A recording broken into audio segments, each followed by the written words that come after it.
I firmly believe marketing is one of the most important things we can do to communicate our message. It's how do we spend our dollars and how do we find the right partners?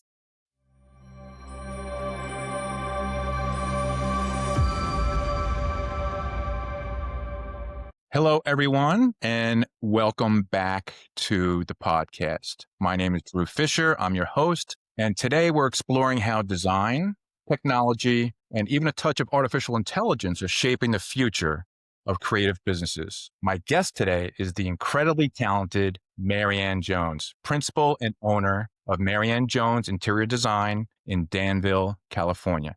For nearly 20 years, she's been crafting sophisticated yet comfortable spaces, from luxury remodels to new construction, all built around one beautiful idea. Your home should tell your story. Marianne, thank you for being here. Thank you, Drew, for having me. Yeah, we're really excited to finally meet you. And what I love about your approach is that it's deeply personal, but also forward-thinking. So today, let's explore the three pillars that every creative businesses rely on, and that is lead generation, marketing, and operations, and see how technology and AI are playing a role in each, okay?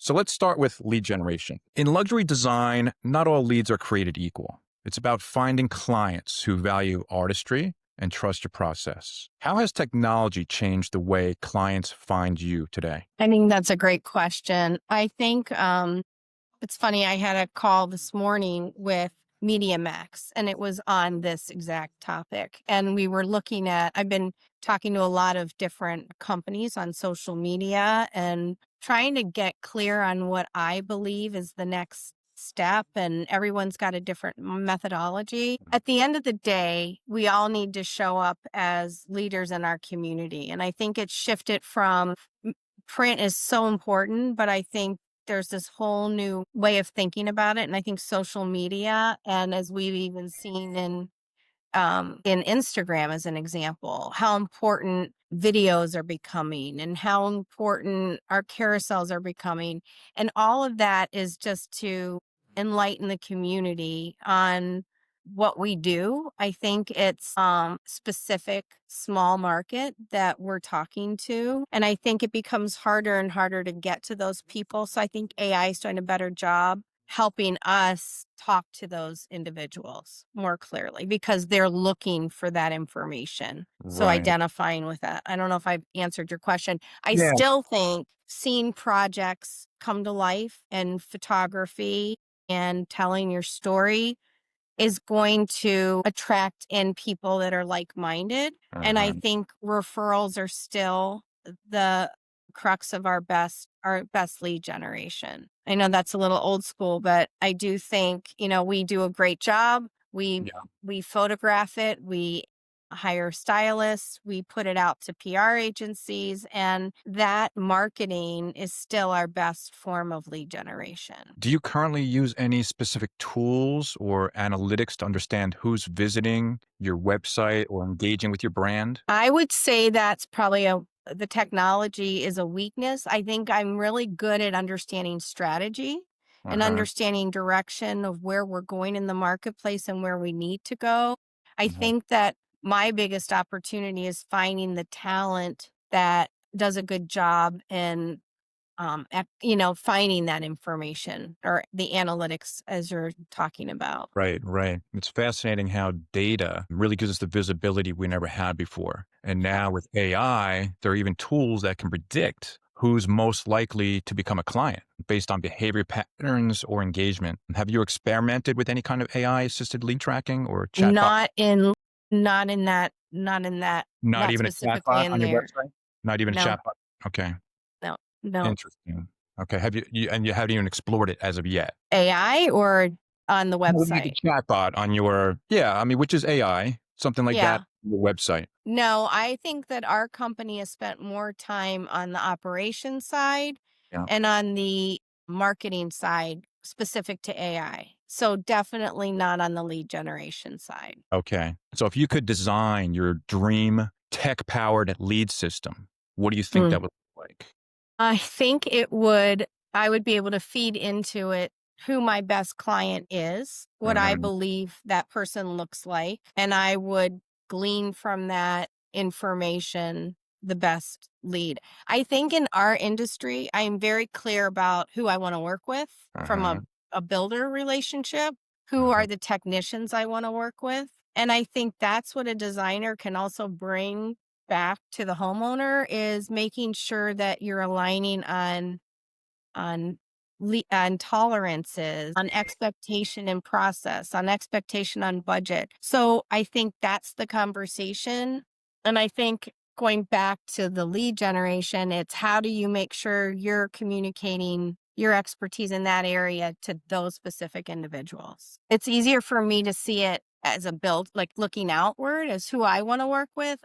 I don't think I have done a good job at seeing who's going to find me and how from a lead generation perspective. Got it. Okay. So let's move into marketing.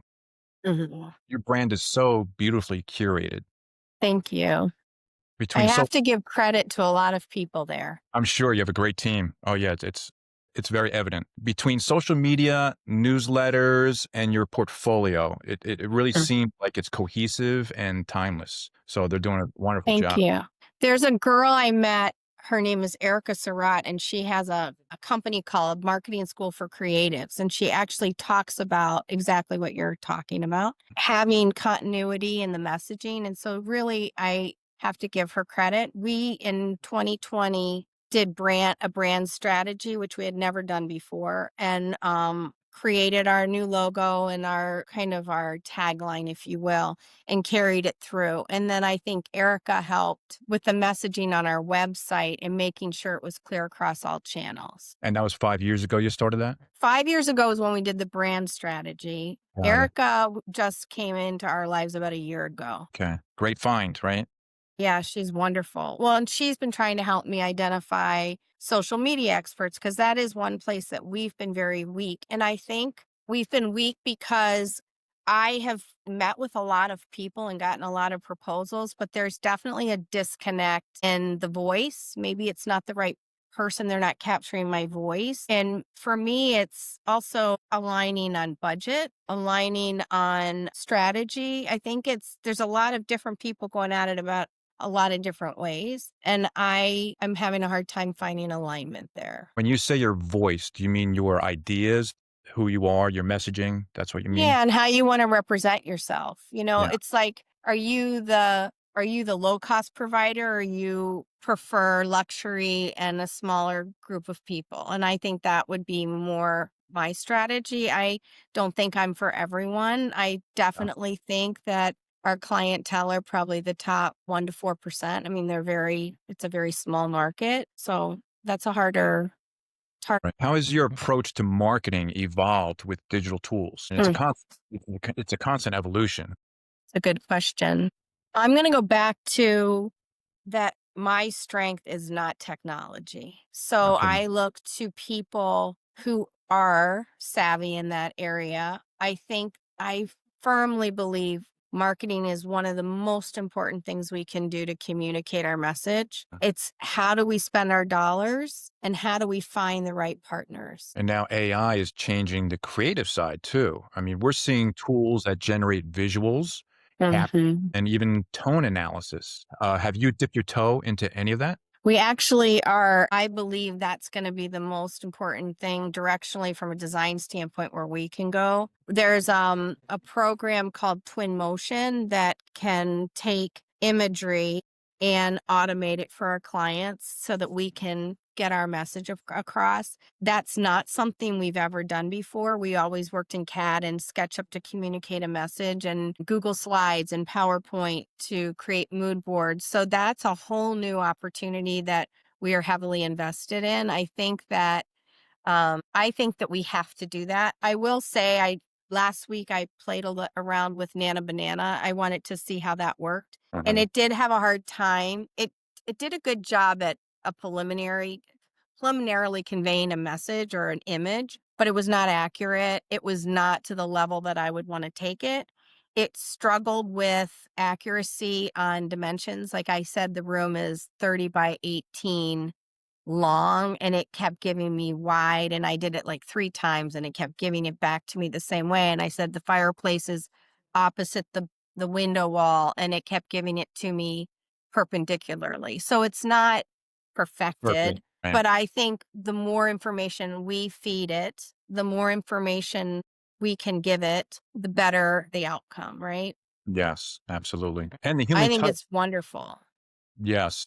Yes. And the human touch still matters, right? Especially in a business built on taste and intuition. AI can handle the heavy lifting like scheduling posts, summarizing project stories, analyzing what content resonates most. If you think about the future of marketing and luxury design, do you see AI as a partner or a threat? Absolutely, as a partner. I think that it can make our processes so much more efficient. I think Hmm. there's certainly a learning curve in terms of information and accuracy and what we put in. But I think it will enhance our opportunities with our clients in conveying a message. I think that what makes a designer talented, in my mind, is the opportunity to envision things that aren't there. And to hear a client's voice, what they want, what they're looking for, and extrapolate it, right? In a way that is, I always say it's like my Rolodex of information. We spend a lot of time sourcing, we spend a lot of time understanding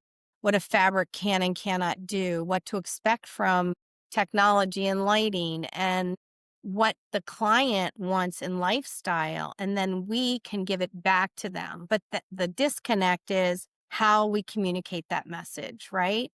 And Right. so these tools allow us to quickly show a client what's in our head. And I don't think that we've been able to do that to this degree before. Yes, thus far. Yeah, I think the best use of AI is amplification. I mean, letting designers spend more time designing and less time Mhm. formatting hashtags. And Have you execute. Yes. Have you seen clients' expectations change with technology? Like, for example, wanting 3D renderings or AR previews or faster. I haven't seen that. However, I will say to you, it's sexy. And I think clients are intrigued by it. I Yeah. have a job right now where the architect did it, everything in, they created it in Revit, and Right. then they put it into a video format. I don't know what format they used. But I think the client fell in love with that Mhm. more than they really understood what they wanted. And that was a little, like, it was so sexy, they fell in love with that. But they Mhm. really weren't drilling down to some of the questions. And I think that's my job now, is to go back and show them something that looks a little more aligned with their vision. Then Right. I think they fell in love with the imagery Yeah. instead of really the accuracy of it.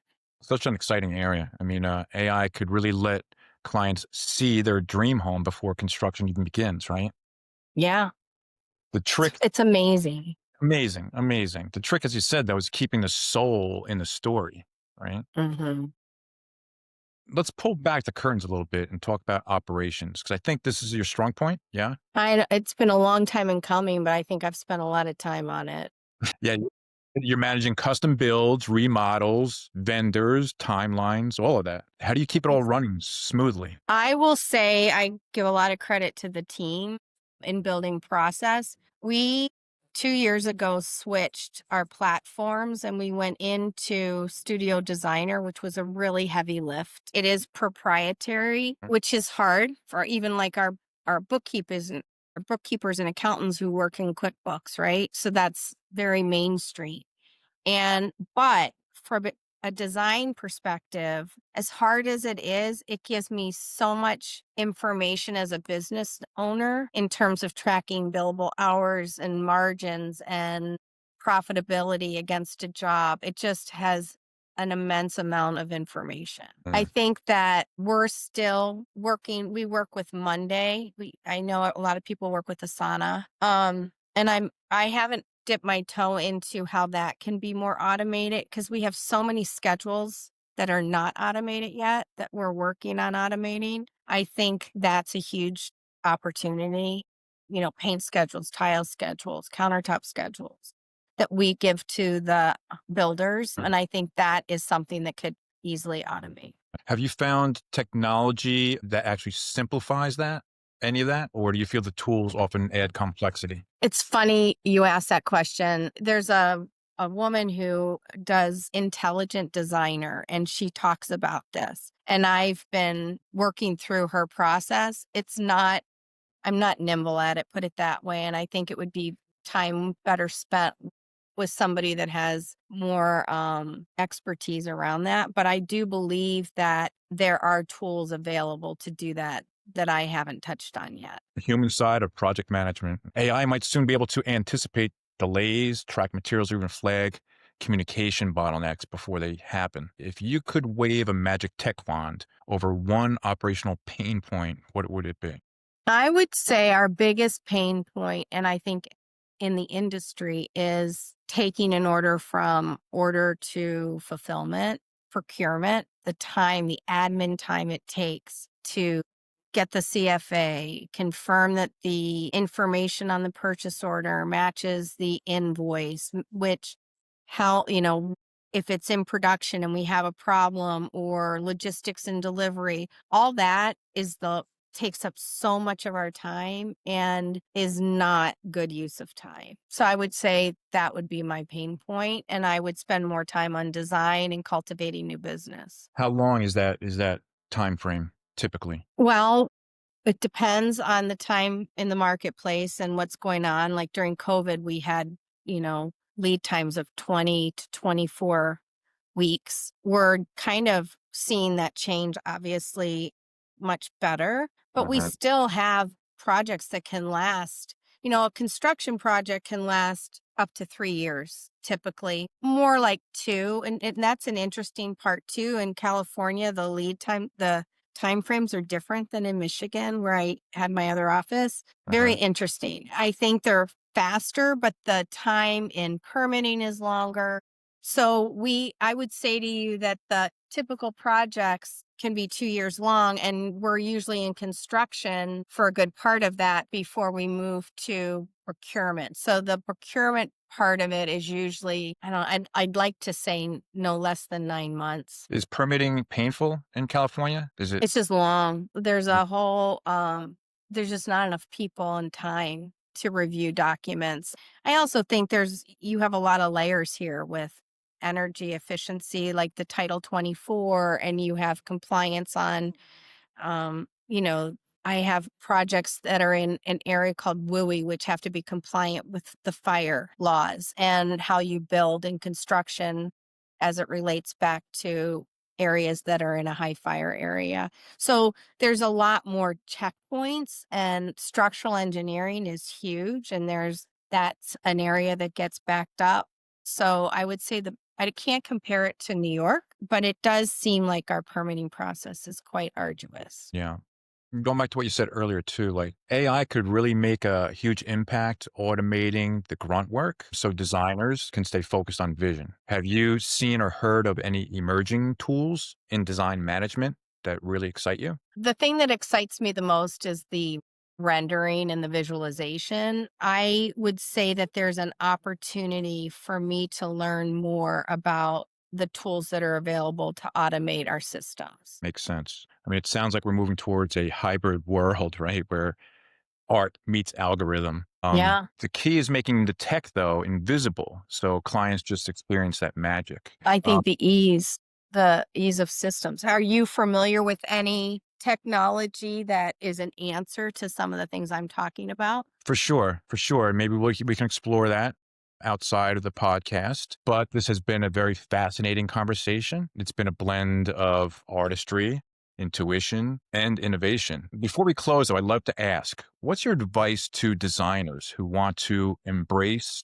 technology and AI, but don't want to lose their creative soul in the process? I don't think you can take a creative soul out of the process. I think that when you look at a render that is flat and lifeless versus a render that has intentionality around lighting and good furniture or beautiful rugs and beautiful materials, you can't compare the two. And I think that is what a designer brings to the table, is the bringing that room to life. I think that as much as we can envision it, you can't give it the personality that a designer can bring to it. So I think we are so lucky to be able to lean into these tools. Beautifully said.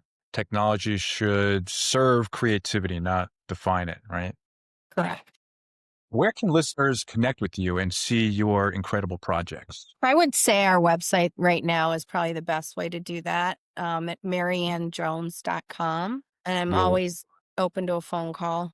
we'll provide the links along with your Instagram, I believe, down below in the show notes. And Marianne, thank you again for joining me today and sharing your perspective on how design is evolving. Thank you, Drew, for the opportunity. Yeah, great. And to our listeners, whether you're in design, business, or tech, remember, innovation starts with imagination. See you next time. Thank you.